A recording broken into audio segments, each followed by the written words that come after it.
En alguna oportunidad que yo estaba, creo que era con este libro, lo llevaba, porque lo estaba leyendo, y tuve una reunión de trabajo con psicoanalistas, por otro tema, ¿sí? Y uno de ellos, un poco mayor que yo, ve el libro y me dice: Néstor Sánchez, ¿de dónde sacaste esto?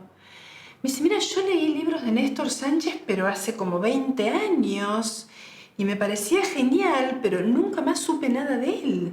Bueno, puedo deducirlo ahora. En ese momento creo que no sabía que escribía, inclusive. Pero seguramente escuchando a tu hijo fue en el 63 que lo escribió y yo calculo que hasta el 68 lo vi. Él quería una literatura que fuera únicamente una manera de componer textos a partir de letras, de caracteres, de signos y de crear una especie de sueño, de ensueño o de pesadilla a partir de las palabras. Y Néstor improvisa, él no sabe nunca cómo va a ser su novela. Su novela va naciendo con él, con lo que escribe. Está dedicado a mí, a Teresa Bangemann, porque estuvo muy cerca de mí cuando lo hizo. Y de alguna manera todo lo que vive aquí con cosas conocidas para mí eran, para mí más que un libro, eran vivencias que pasaban con este capítulo, vivencias que pasaban con este otro. Porque para él esto era la gran literatura, la obra épica. Lo otro era nada, un cotilleo entre escritores, contar historietas más o menos gratas. Y no le interesaba en absoluto. Debo mantener una idea exagerada de mi situación in extenso. Y esto es algo demasiado conocido, y esto puedo comprobarlo en el 90% de las páginas escritas, incluso en las mías que quemé, en las 184 que ahora puedo recordar cuando camino por la calle y que en alguna medida me aligeran el paso. Terminar un cuaderno de notas significa que ya no le quedan hojas en blanco.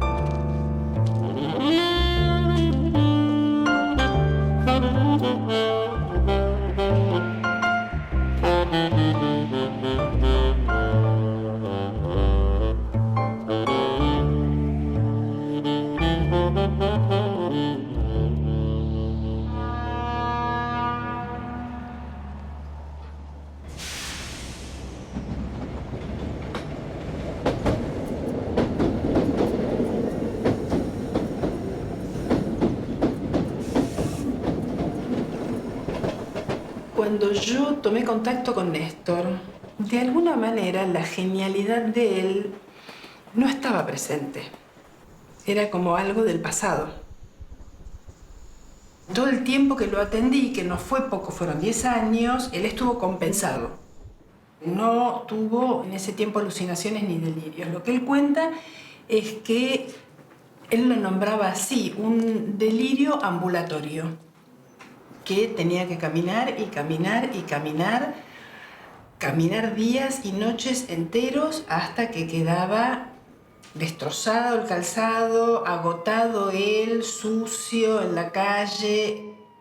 Cuando él era interceptado por la policía en distintos lugares, en Francia, en Estados Unidos incluso, que, bueno, él era, lo encontraban en malas condiciones de higiene, sin calzado, tirado en la calle, muchas veces además en lugares donde el frío de invierno es muy duro. La policía levanta a este tipo de gentes y una de las preguntas frecuentes que le hacen es si escucha voces, porque ese es un indicador para ver si lo llevan a un hogar a bañarlo o lo internan en un neuropsiquiátrico.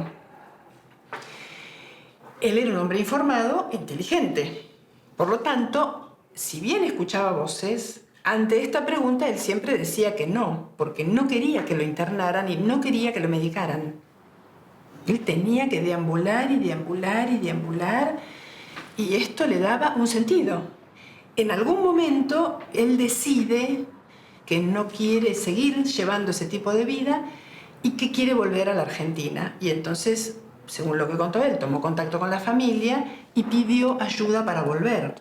Una vez que vuelve, acá se lo interna, se lo medica, entra como en otro tiempo.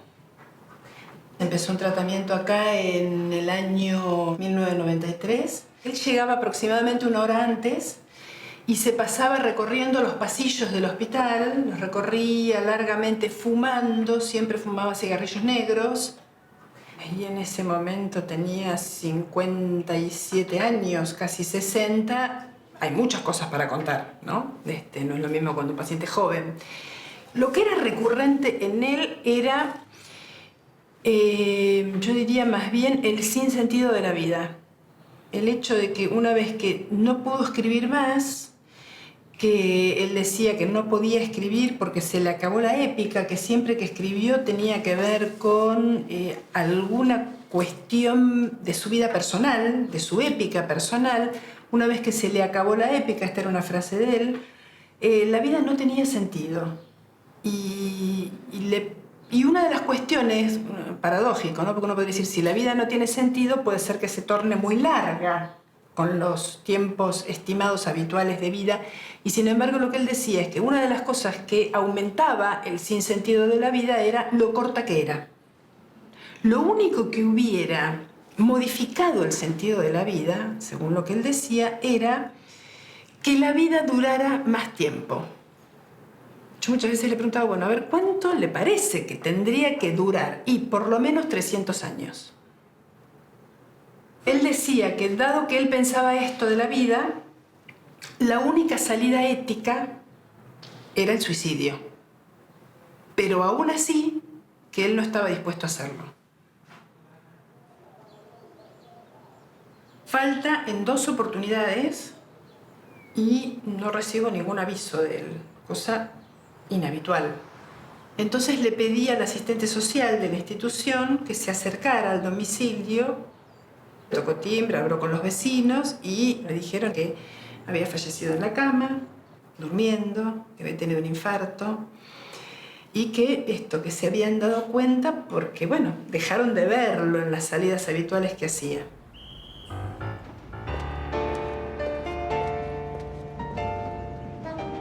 Ya dije que el guarda te ayudó a subir al tren porque llevabas un hijo de ambos metido en la pañoleta, que a partir de ese momento me volví y pude dar los primeros pasos.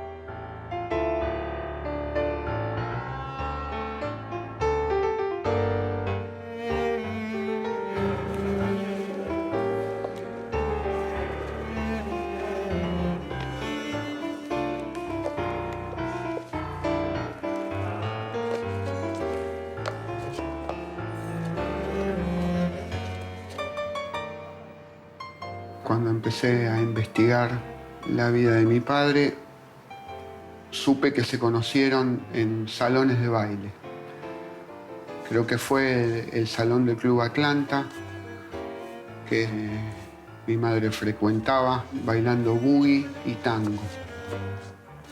Calculo que debe haber sido en el año 1958. Bueno, ahí está bastante claro qué vio de mi madre y qué lo enamoró.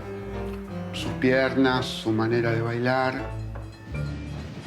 Tengo fotos muy fijas de la rutina que tenía en venir a buscarme a mi casa y llevarme todo el fin de semana a Barrancas, donde vivía con Victoria. Para mí era una fiesta ese mundo.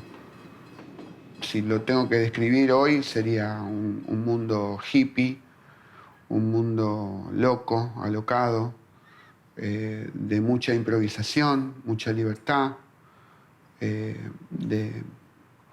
sin horarios. Yo me acuerdo de un viaje en tren donde él, con mucha dificultad, intenta decirme, tengo la secuencia bastante clara desde siempre, intenta decirme que se va y no puede o le cuesta muchísimo. Ahí lo veo confundido, es la primera vez que lo veo medio confundido conmigo. no me imaginé que era para siempre, su salida de mi vida. Ahí encuentro libros de él en mi casa y empiezo a verificar que es escritor a los 10 años, 11. En ese momento el correo era una cosa habitual. Una vez por mes o cada 15 días recibía de su hermano o de él cartas o postales. Las postales de mi padre eran de todos lados. Me acuerdo Caracas, me acuerdo Lima, Barcelona, Madrid, París, Suiza. Después se tornó como una especie de saludo únicamente. No buscaba, al principio buscaba cosas, pero después ya sabía qué era lo que venía dentro de una postal, entonces miraba la imagen, daba una lectura leve y pasaba a formar parte de mi colección, que estaba en un escritorio con un vidrio, todas las postales ahí metidas. Eran como figuritas de época. En un verano me sugiere mandarme un pasaje, creo que a su madre también, como para que viajemos a Francia. Y ahí se genera un caos en todo el seno familiar materno y creo que ahí se rompe definitivamente el contacto. Tenía 12 años, estamos hablando del 72. Después, ya adolescente, tengo la intención de empezar a hurgar en su vida y a certificar si está vivo. Y fueron bastantes años hasta que apareció el primer indicio. En el año 84 recibo unas pequeñas líneas raras porque era una hoja que no tenía renglones, se veía que se escribía poniendo mucho de sí. La escritura era casi perfecta, con tinta. Parecía algo extraño. Yo le pedía viajar para abrazarlo y él me respondió que el abrazo para lo único que sirve es para arrugarse la ropa. Cosas así tenía como respuesta. Entonces, no sabía qué hacer con la primera carta. Me encontré con un muro y atrás de ese muro la posibilidad de un maestro, de un instructor. Pero primero tenía que pasar el muro. Y en un momento la correspondencia se corta abruptamente, pasa un tiempo importante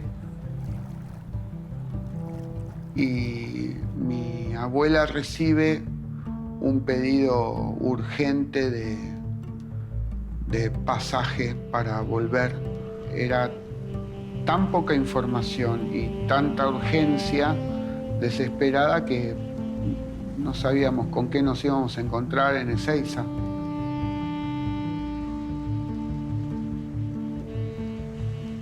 Me acuerdo que traía un bolso muy pequeño, donde después comprobé que estaba su pijama y sus documentos. Y nada más. ¿Qué pensabas que llegarías a pensar de todo aquello? ¿Eras tímido? ¿Eras estúpido? ¿Te restaban razones para vivir así, flaco, y los zapatos puntiagudos, y la famosa manera de bailar? El tango también había terminado por cansarte, días en que hasta te daba risa, y las putas que ya no tapaban las goteras.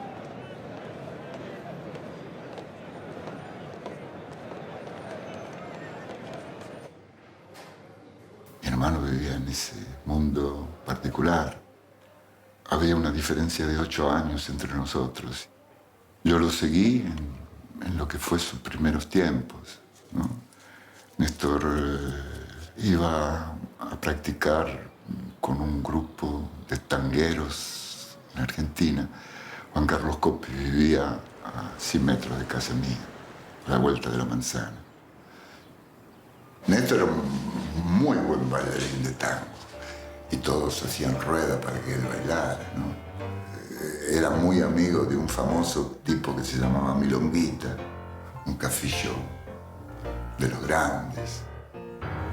Después se fue de casa, la vida siguió yendo adelante y mientras tanto Néstor ya escribía, publicó su primer libro que después no reconoció, Escuchando a tu hijo, donde había una experiencia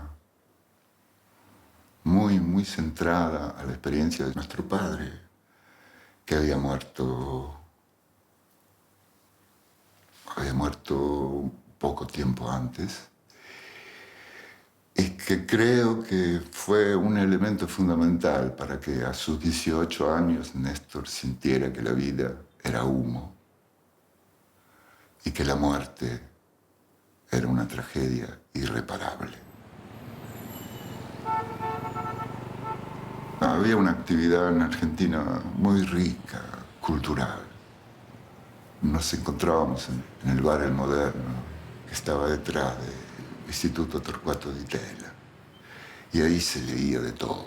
Se leía y se escuchaba, fundamentalmente mucho jazz.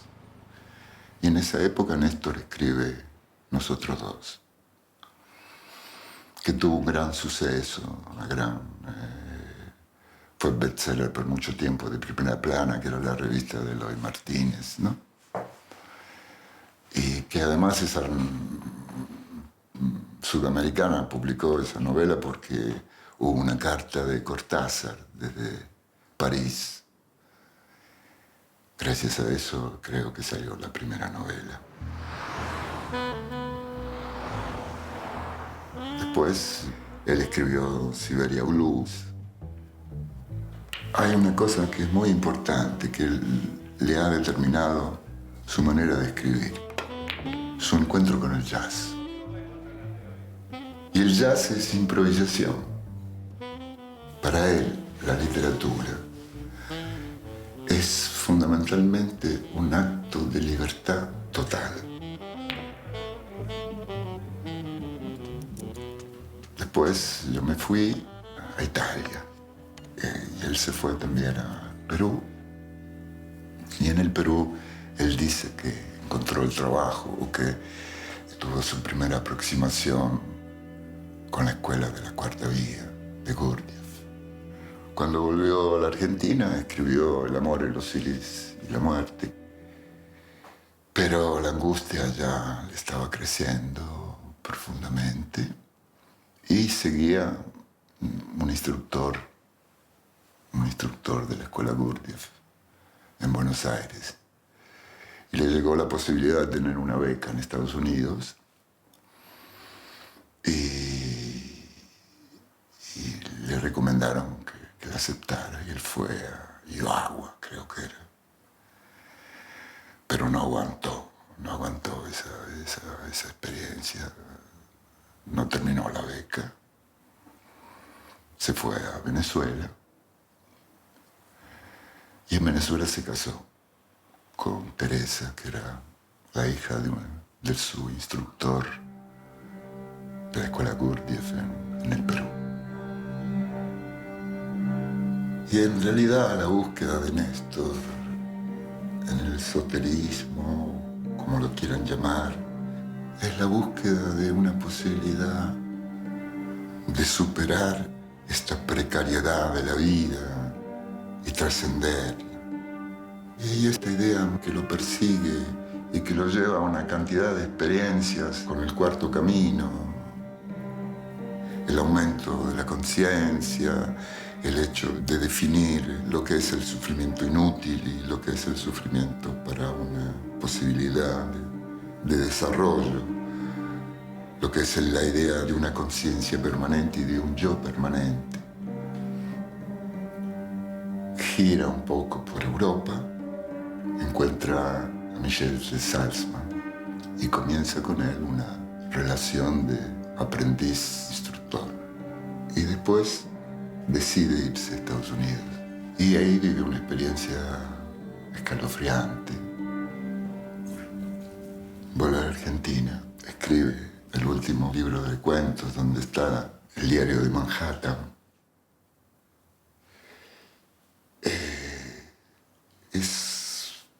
Digamos, les decía que era fácil porque era un diario, y un diario va cifrado por una fecha. Me olvidaba decir que cuando él está en París escribe una novela, El arte de la fuga, que después destruye. Y en esa novela me cuenta que terminaba con la frase: no hay ninguna posibilidad de consuelo.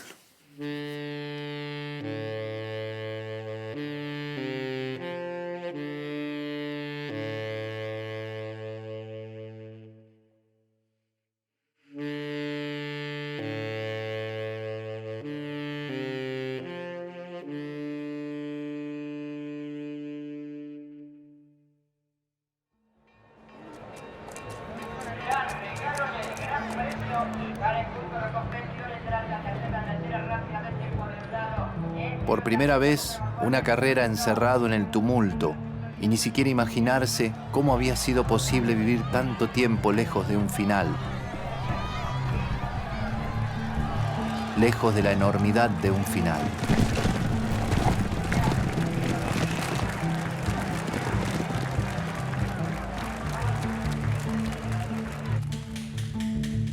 ¿Dónde están los sueños, el dormir sin sueños y el estado de vigilia? ¿Dónde está el cuarto estado sobrepasando los tres precedentes? ¿Dónde está el temor para mí que permanezco en mi propia gloria?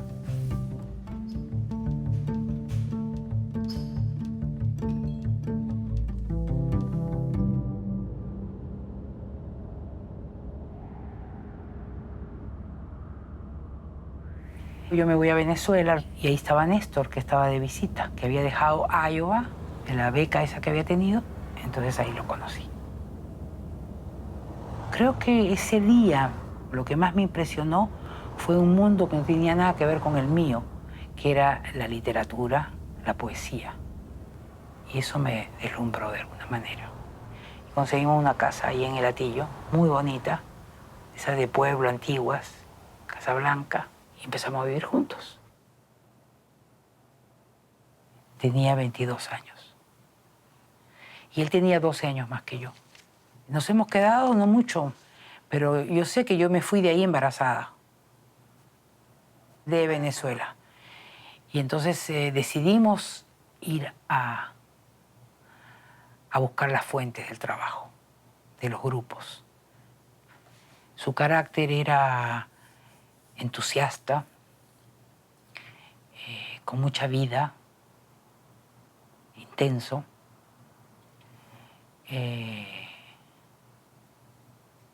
Muy duro y categórico con lo que él no aceptaba, pues de la vida o de la gente. Entonces eso hacía difícil a veces las relaciones, ¿no?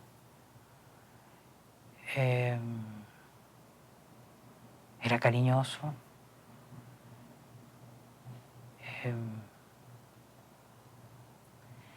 Y podría decir como rasgo importante que no era una fácil persona, no era fácil. Para mí hay personas fáciles y hay personas que no son fáciles, ¿no? Yo podía catalogarlo como alguien que no era fácil. Si no era así, Gustavo, yo no. Sin contar que él había mucho juicio ante la vida, ¿no? Había un reclamo a la vida. Por lo tanto, a la gente, a cómo viven, a qué hacen, ¿no? Entonces era algo que yo creo que no le hacía bien tampoco. Porque si uno vive mirando el lado negro, pues, de las cosas, se lo volvía algo difícil para él. Y entonces decidimos y compramos un ticket para ir en barco y nos hemos ido a un viaje como de 21 días a Europa. Con el embarazo no era muy... Pero fue muy interesante ese viaje. Y nos fuimos a vivir a Roma, donde estaba el hermano de Néstor, Carlos. Y él nos recibió en su casa en la zona más linda del Trastevere, ¿no? Yo me acuerdo que conseguí un trabajito cuidando niños. Él siguió con la cuestión literaria, traducciones o informes. Por cierto, tuvimos un accidente bien feo en Roma con el carro, yendo hacia el castillo de Dante Alighieri, donde Dante Alighieri escribió la Divina Comedia. Nos enloquecimos cuando vimos el castillo ahí al fondo y las montañas y el caminito que era montañas y precipicio por acá. Y nos metimos ahí en el Volkswagen que teníamos. Yo estaba con la barriga. Y en una de esas que él se estaba riendo, en una curva no la agarró y nos fuimos. Los arbolitos volaban, ¿no? No nos llegó a pasar nada, pero fue bien fuerte. Bien fuerte el impacto, pues. Y de Roma nos fuimos entonces a Barcelona. En Barcelona empezó la relación con las editoriales. La verdad es que Carmen Balcells fue ahí era como la madrina de todos los del boom latinoamericano de ese momento. Y quería mucho a Néstor.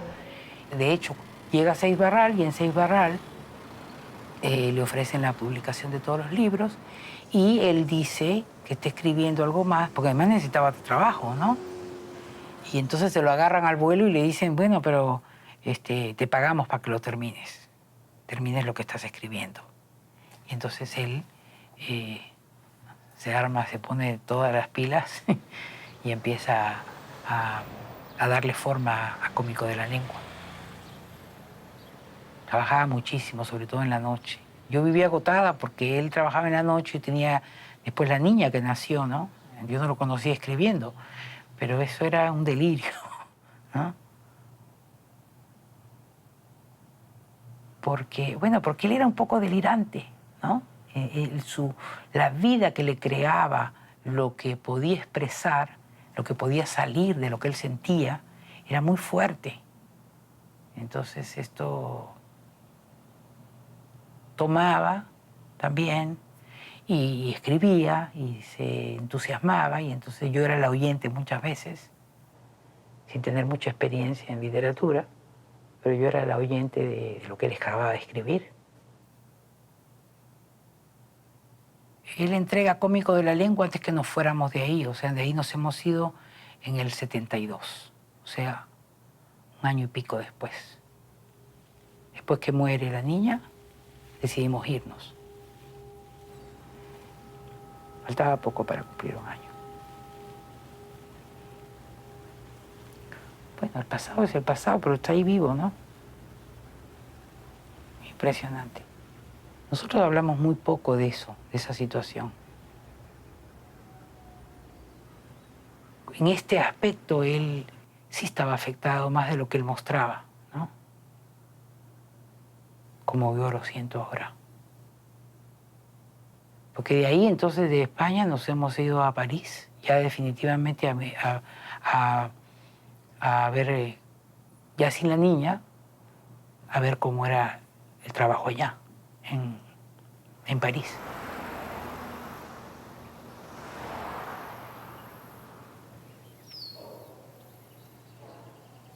La entrada a París y la entrada al trabajo, que era lo que más quería él, también ayudó a que él se entusiasmara por un recomienzo, ¿no?, de vida.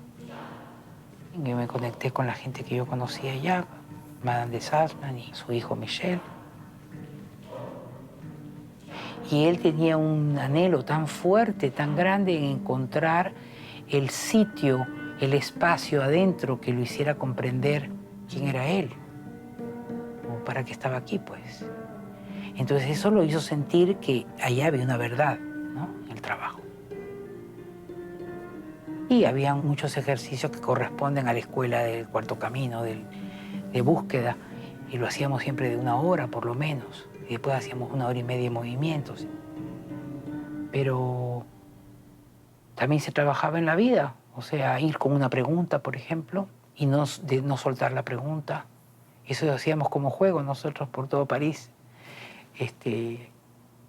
Íbamos con una pregunta y con esa pregunta nos acompañábamos. Por ejemplo, una que es la que más me acuerdo, porque fue muy fuerte, que para qué habíamos venido a este planeta, ¿no?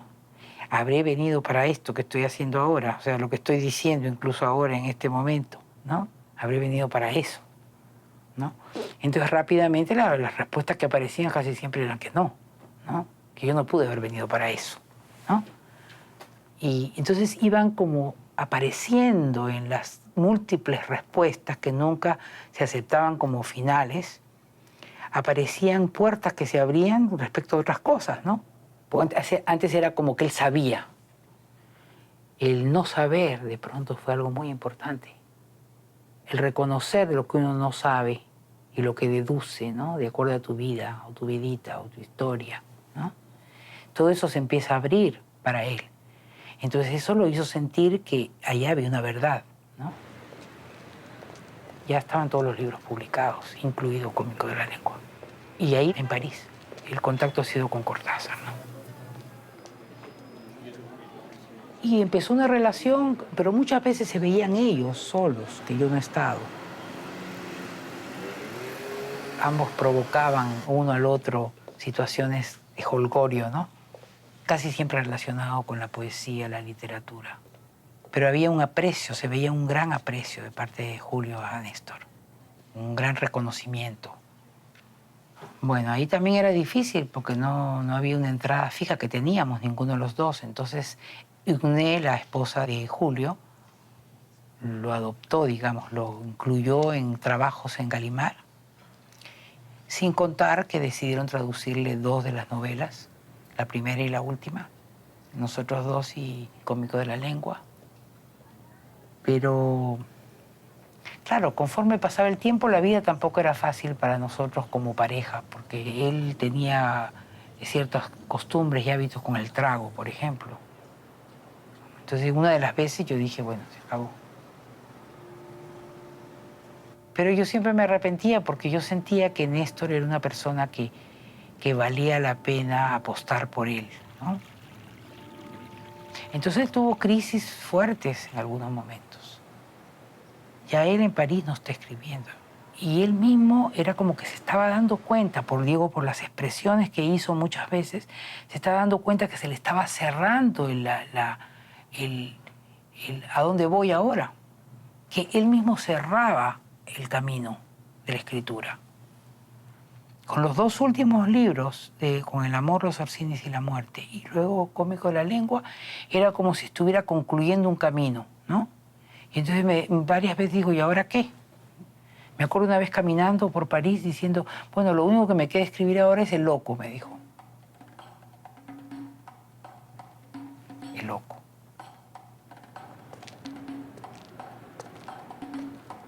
Nadie puede decir que ese trabajo fue contra él o contra su literatura, porque no es verdad. Todo esto que él pasó con el jazz, todo esto que él buscó de diferentes formas, ¿no? Primero con el tango, en esa época hasta de chulo, pues, ¿no? Todo eso que él fue buscando, de pronto tenía que ver con eso que él buscaba, que era la realidad. Y es como si él estuviera, conforme buscaba más, por un lado, era grandioso para él, ¿no? Era como la corroboración de que eso es lo que él buscaba. Pero al mismo tiempo había como un miedo. Y al final tuve que decepcionarlo y abandonarlo, porque eso no me lo perdonó. Y tenía que hacerlo porque había ahí el peligro de destruirnos los dos. Y todo el plan era que me iba. Era un plan engañoso. Aparentemente él iba no sé a dónde con Michelle y aparentemente yo iba a ver a mis padres y yo no podía ir allá pero era mentiroso. La realidad es que me iba para siempre. Néstor estaba totalmente desfasado en ese momento porque él sabía pero no sabía.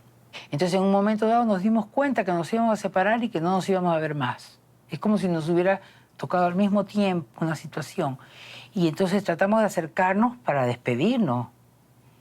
Y vino José, la esposa de Michelle, y me envolvió con la capa y me sacó para allá y el otro se lo llevó a él y yo no lo vi. Ni siquiera me pude despedir. Y así nos separamos.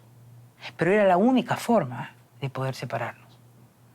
Porque él iba a ser, yo estoy segura que no iba a permitir, pues.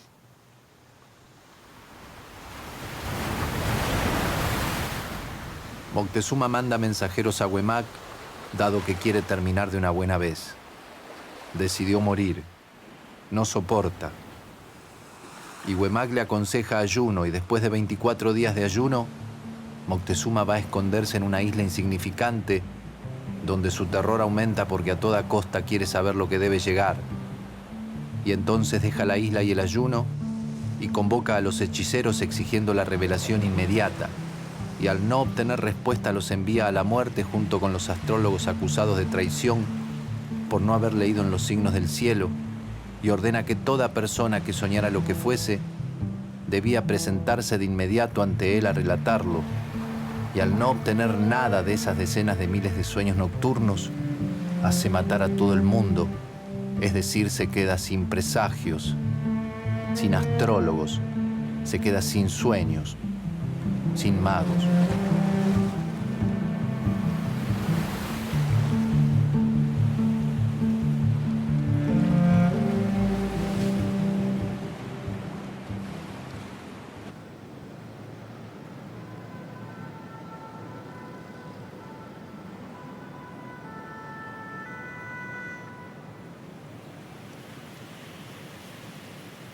Yo trabajaba en Gallimard como traductor. Era el año 73 cuando me llamó por teléfono Hugues Cavelis diciéndome: hay un escritor que acaba de llegar y es un chico de gran talento, tiene una escritura muy nueva, experimental, y Julio Cortázar lo recomienda calurosamente. Entonces me mandó una primera novela, que es la primera de Néstor, que es Nosotros dos. Néstor vivía en París, tenía un pequeño apartamento, un pequeño piso, creo de 2 habitaciones pequeñas, y vivía con una mujer que me presentó como bailarina, que era una mujer muy esbelta, se veía muy bien, que tenía cara y figura de bailarina, muy esbelta, muy bella, y morena, y bajita. Yo digo bajita porque Néstor era muy alto, para mí. Para mí, Néstor... Yo creo que medía más o menos 1,80 m o 85 tal vez. Era bajito en relación con Julio Cortázar, porque Julio tenía siempre una cabeza más de los más altos. Julio medía exactamente 2 metros.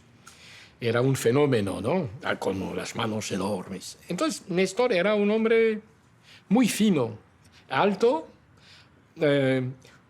robusto, bastante robusto.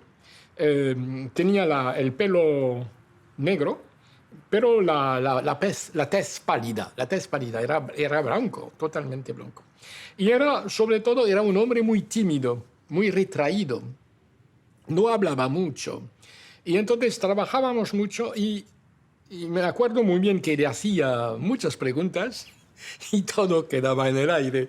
Y entonces decía, bueno, y pues no sabía explicar lo que había escrito. El sinsentido de Néstor es lo que me llamó la atención. No entendía muy bien lo que quería decir. Había esas frases que se cortaban y quedaban en suspensión. No se acababa, no sabía lo que venía después. No es en la primera, porque hemos trabajado 2 novelas. La segunda, el año siguiente, o sea, el año 74, fue Cómico de la lengua. Un título que hace referencia a una expresión típicamente española, que es cómico de la legua. Cómico de la lengua es en realidad el relato de un muerto, ¿no? Ha muerto, ha dejado un testamento y cuenta su vida. Es curioso porque se sabe que Néstor Sánchez... Luego, después de París, se fue, viajó bastante y desapareció durante muchos años en Estados Unidos.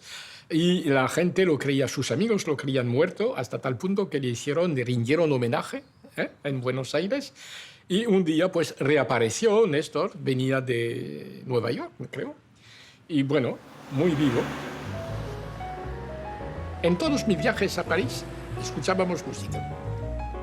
Había en su manera de hablar y de escribir, sobre todo, siempre un tono musical.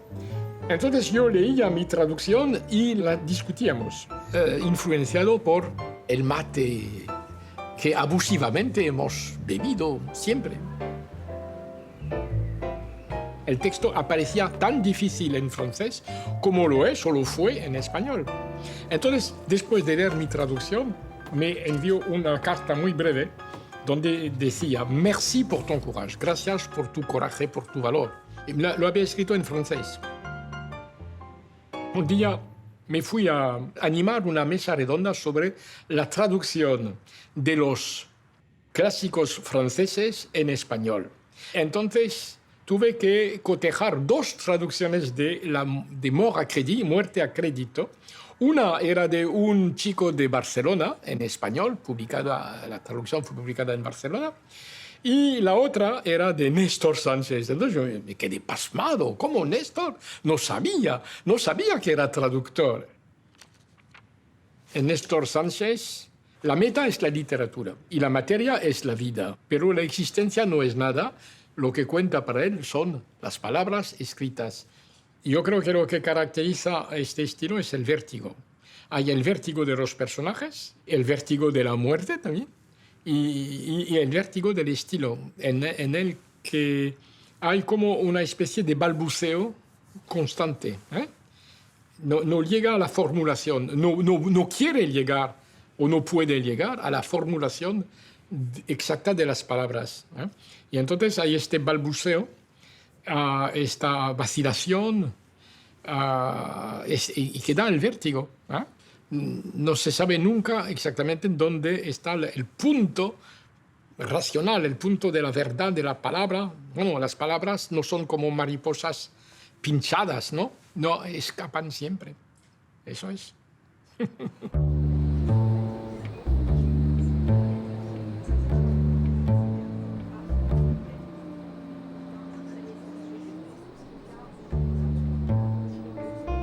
Lo conocí en París en una entrevista que hicimos en el programa Literatura en Debate de Radio Francia Internacional, Severo Sarduy y yo. En aquellos momentos Néstor empezaba a darse a conocer en París. Empezaban a publicar Nude, nosotros dos. Después publicaron Pitre de la Langue, que es el cómico de la lengua. Él empezó a ser una figura, una persona muy respetada. Era una época en la que estábamos de moda los escritores que los lectores, digamos, que no tienen paciencia con nosotros, nos llamaban marmóreos. Yo lo perdí de vista. Sabía de él, después de esa entrevista, que se movía por todos los lados, que bebía demasiado, que por lo visto se drogaba, pero bueno, drogar no eran drogas duras, era la marihuana. Fumaba mucho, como prácticamente todo el mundo en aquel momento. En el ambiente bohemio de París todo el mundo fumaba y bebía, pero él se excedía en el alcohol. Pasó un año, una cosa así. Me empezaron a llegar noticias de él, de que se enfadaba con todo el mundo, de que era muy violento, que tenía incluso diferencias de opinión graves con escritores que le habían ayudado. Pues, por ejemplo, con Saúl Yurkiewicz, con Julio Cortázar incluso, que le había ayudado mucho, pues se distanció mucho de él, se fue distanciando de todo el mundo. Entonces fue cuando lo encontraron un día, prácticamente en estado de coma, en el Boulevard Saint-Germain, en el suelo. La policía lo recogió, lo llevaron al hospital Cochin, creo que era. Pasó más de una semana sin recobrar el conocimiento. Entonces vieron que estaba en situación irregular. Y los franceses son muy rápidos, ¿eh? Inmediatamente pues, le dieron la orden de abandonar el país. con bastante corrección, porque le dieron un mes para despedirse de sus amigos, para organizar su vida en otro lado. Entonces, un crítico francés muy amigo mío y de él me llamó por teléfono y me dijo, mira, Néstor no lo quiere nadie en su casa. Está en estas circunstancias y tú en tu casa no lo puedes tener. Y yo le dije, sí, hombre, claro. ¿Es solamente por un mes? Pues sí. Y acepté que viniera y entonces se quedó un mes entero en casa. Llegó con un bolsito donde no tenía sino un cepillo de dientes y no tenía nada, nada. A él le gustaba de vez en cuando, aunque estuviera solo, de vez en cuando se levantaba y dibujaba un tango. Decía que era una forma también de escribir con los pies. Allí, en este sitio, te podía bailar un tango, aquí. Entonces lo hacía así con el pie, lo recorría así y hacía los movimientos del tango él solo. Comer también le gustaba, a pesar de que si no comía le daba igual.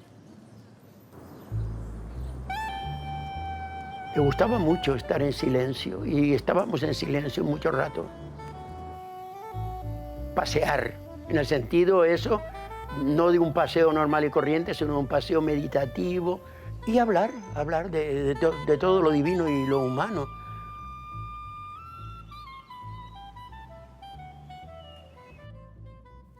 No tenía dinero, no tenía nada. Me quiso hacer un regalo y entonces él me dijo, déjame tu magnetófono. Y entonces él hizo la grabación esa. ¿Tú lo puedes oír? Eso es. Repita ya mismo que allá llegó sin garantías y por medios indescriptibles y simplísimos, con todas mayúsculas, a creer sentir la unidad grandiosa de una memoria difícilmente recuperable, inscripta y humildísima. Que con todas mayúsculas llegó a creer sentir una especie de memoria milenaria que paradójicamente le pedía ser más pobre que nunca, a saber, pobre de la pobreza, o mejor, despojado de la pobreza infinita que le impidía ser pobre y volver al hambre, pausa breve, de hambres. Jure entonces, si le parece, que por chispazos llegó a aceptar cagado de miedo que cada palabra debía ser redicha, que cada palabra debía ser reescuchada, que cada palabra debía ser representida, renecesitada para aquello que necesitaba nombrarse por primera vez, que cada palabra debía ser paulatinamente remerecida.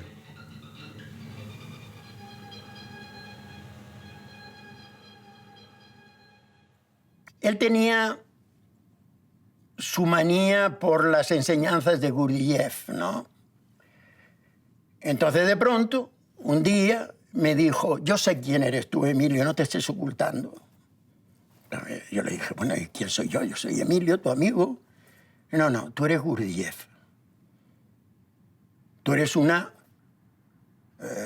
reencarnación de Gurdjieff, pero vamos, está clarísimo por lo que me dices, cómo me hablas. Lo que tú dices, yo a Gurdjieff lo conocía de pasada, ¿no? De haber leído algún librito de este señor, ¿no? Pero claro, coincidía, es posible que lo que yo le dijera a Néstor pues coincidiera con lo de Gurdjieff. Por ejemplo, por lo que tenía que ver con esa desautomatización del hombre, de esa inhibición de sí mismo, de ese salir de ti mismo y para llegar a la propia esencia tuya. Eso estaba dominado totalmente, Néstor, por Gurdjieff, totalmente. Y yo creo que el hecho de que dejara de escribir era un poco siguiendo esas enseñanzas de desinhibición. Es decir, que no te vas a encontrar hasta que no dejes hasta lo que más te apasiona, que es la literatura, la escritura. Y como él buscaba esa experiencia espiritual profunda, soñaba con vivir en la indigencia para despojarse de todo. Néstor es un misterio y su obra es un auténtico misterio. Es la obra en la que tú entras y puedes dialogar, el autor habla contigo, te ofrece miles de caminos para tus propios pensamientos, para tu propia vida. Y eso es lo que él quería, lo que él defendía. no le gustaba el boom, vamos, no le gustaban los autores del boom. Es que la literatura del boom y Néstor Sánchez no tienen nada que ver. Néstor es un ejemplo claro del escritor que tienes que merecerlo. Y después es tu experiencia personal, tu propia experiencia espiritual como hombre, lo que Néstor da, lo que Néstor ofrece a través de su yo más profundo. Si no lees a Néstor así y no quieres detenerte y no quieres que este libro, por ejemplo, pasarte 2 meses leyéndolo y más, y 1 año, pues no te sirve de nada. Él ni siquiera tenía ningún proyecto cuando empezaba a escribir, simplemente se dejaba ir. Él decía que cuando ponía la primera palabra, esa primera palabra ya estaba teniendo descendencia y entonces empezaban ahí. Y eso sí, tenía una necesidad de escribir y cuando dejó de escribir se lamentaba. Porque yo creo que Néstor estaba fuera del mundo. Y escribía fuera del mundo. Está aquí en la dedicatoria que me hace en marzo del 78. Con esta casa me pasará siempre algo que ahora mismo parece dictarme pavese. El sótano oscuro con el piso de tierra donde una vez entró deshecho el niño y lo recuerda siempre. Después, el tema imposible de la gratitud imposible frente a un privilegio semejante. Néstor. Fue por la mañana temprano que vino el furgón de la policía. Le ofrecí un chaquetón mío de esos fuertes, de esos forrados de piel y tal y cual. Le encantó y me dijo muchas gracias, me dio un beso, me dio un abrazo y se fue. Se fue a casa de mi primo en Barcelona. No sé qué pasó, qué pudo ocurrir, lo que a la semana mi primo me llamó y me dijo, oye, mira, siento mucho, pero Néstor se ha enfadado conmigo. Bueno, salía por ahí iba a ver a Carmen Balsel, o a Seix Barral, o a Carlos Barral, o a la gente que él conocía allí. Y por lo visto se fue enfadando con todo porque pedía dinero, no, le decían que ya le habían dado. Entonces, en casa de mi primo, por lo visto, la despedida, en un día frío, lloviendo, se quitó el chaquetón que yo le había regalado y se lo tiró a la cara a mi primo y le dijo, no tengo nada que ver con vosotros, que sois todos unos capitalistas. Y se marchó prácticamente sin nada a la calle y ya ni mi primo lo ha vuelto a ver, ni yo lo volví a ver más.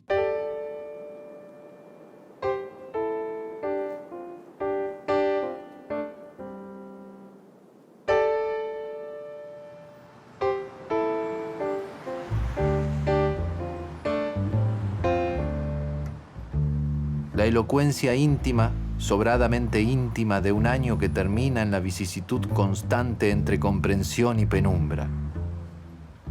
Aparecer en esta isla, recorrerla incluso en sus gangrenas, es como adjudicarle verosimilitud. A veces, sin embargo, se parece demasiado a una metáfora de toda humanidad que decae degradándose. Otras, un museo perfecto de hasta el último pormenor de lo que no debe hacerse. Comprar este cuaderno representó, en cierto modo, consentir una necesidad de cauce, de punto de apoyo para alguna forma de preservación interior, en principio no deducida. Por ahora ningún propósito concreto, salvo que escribiré en permanencia, por primera vez, con la mano izquierda. Ahora la nieve oculta en parte una fealdad general que en algunas circunstancias redondeadas llega a insinuarse como dolencia. 5 días de flujo y reflujo multitudinario en 4 ruedas, acaso con el único motivo, no del todo explícito, de consumir petróleo en gran escala, y el Sol una estrella y 250.000 millones de estrellas, de soles, nada más en esta galaxia, con el punto en la Luna.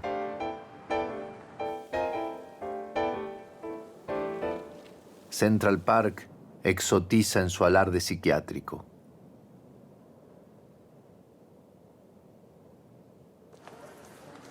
De paso aprovecho para subrayar, dado que se vuelve lo más difícil, el dinero reemplaza a la conciencia.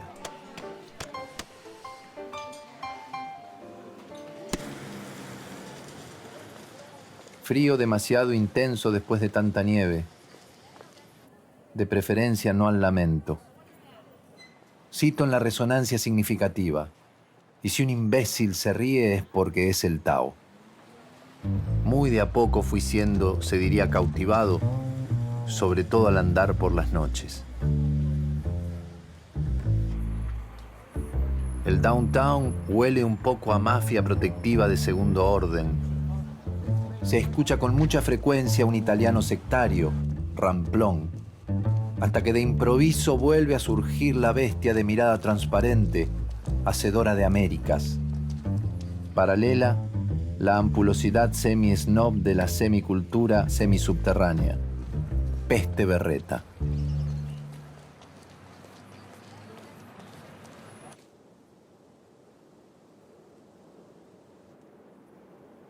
Don Juan Matus, una presencia providencial.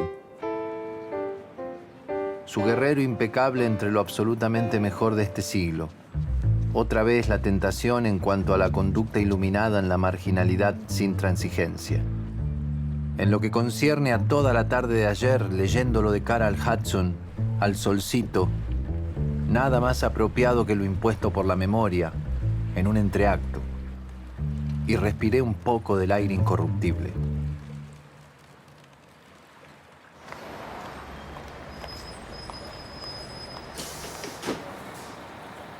¿Puede acaso concebirse una suma mayor de iniquidades que las brindadas a diario por el masacote de publicidad a ser digerido en cada metro cuadrado, con constancia ya disuadida, funestamente sojuzgada?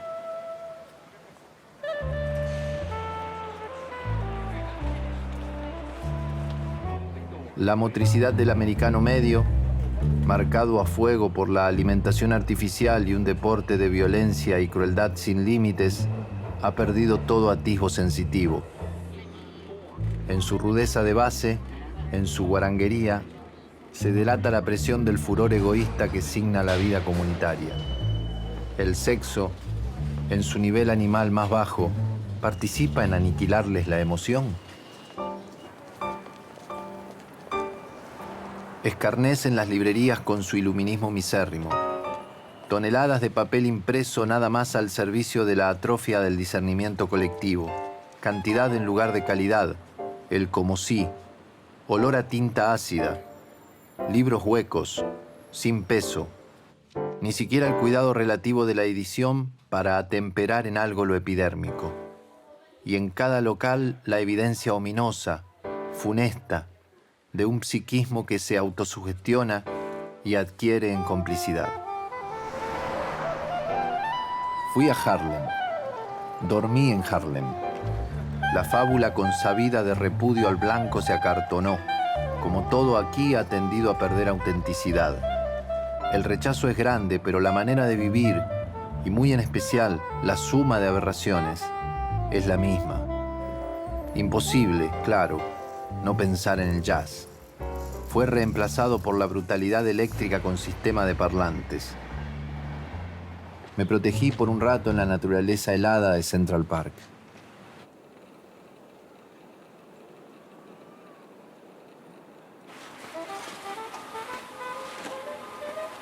hasta en los sitios sin acceso, a cada instante, la circulación contundente de los automóviles de la policía. También custodian, según parece, tráfico de drogas, prostitución, travestismo profesional, ciertos robos, el crimen permanente, la impiedad.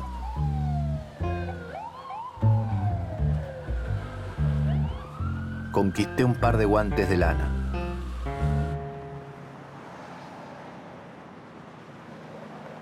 La noción planeta, su primacía siempre relegada. Por la noche seguí en el hilo. A causa de la ceguera egoísta, las dos grandes hecatombes que se imponen en forma constante a quien argumente: devastación ecológica, una capacidad rapaz de contaminar y destruir tanto la naturaleza, el crecimiento demográfico en escala de demencia colectiva. Ambas tendencias del caos darían forzosamente a la tercera hecatombe, signadora de la historia bochornosa en su apogeo. Guerra, nueva devastación. Solo cemento burdo devorándose las suelas, insultando las piernas. Quinta Avenida y el turismo que por fin llega, por fin mira, por fin constata. Desfile cifrado de un gentío sugestionándose entre edificios esperpénticos, incapaz ya de diferenciar. Subrayo: recuérdese a sí mismo, siempre y en todas partes. To fuck, fucking, cada 30 segundos, en todas las bocas, como dólar. Ha mejorado bastante la caligrafía. Logré y leí de un tirón Life is real only then, when I am, tercero y último de la serie de George Ivanovich Gurdjieff.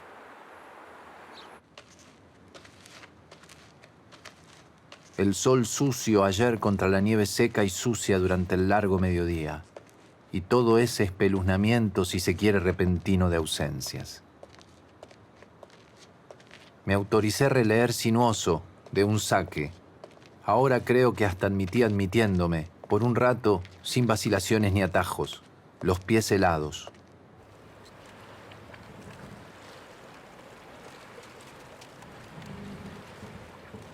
En el futuro procuraré insistir hacia un centro de gravedad más duradero.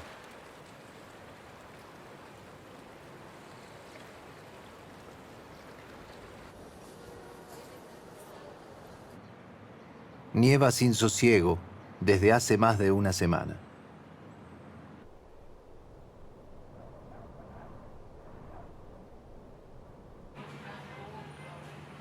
A primeras horas de la tarde encontré una billetera junto al umbral de una frutería inmaculada del downtown.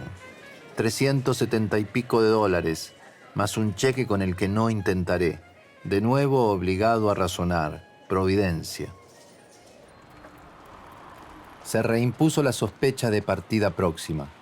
En la misma dirección, creo, esperaba y tendió a cumplirse sin nada que indicase reprimirlo. Anoche canté bajito un fragmento de tango, casi 3 años sin sucederme, y preferí dejarlo y que se repitiera y repitiera. Como un fantasma gris llegó el hastío hasta tu corazón que aún era mío, y poco a poco te fue envolviendo, y poco a poco te fuiste yendo. Ni una sílaba más. Vendrán zonas áridas. En alguna medida, este ómnibus célebre es el colectivo, digamos, 110, de colores vivos, en tren de conducirme a la matiné del cine 25 de mayo.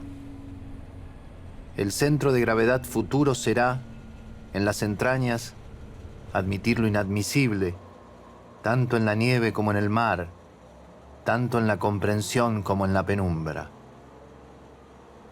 Cada instante perdido estaría perdido para siempre.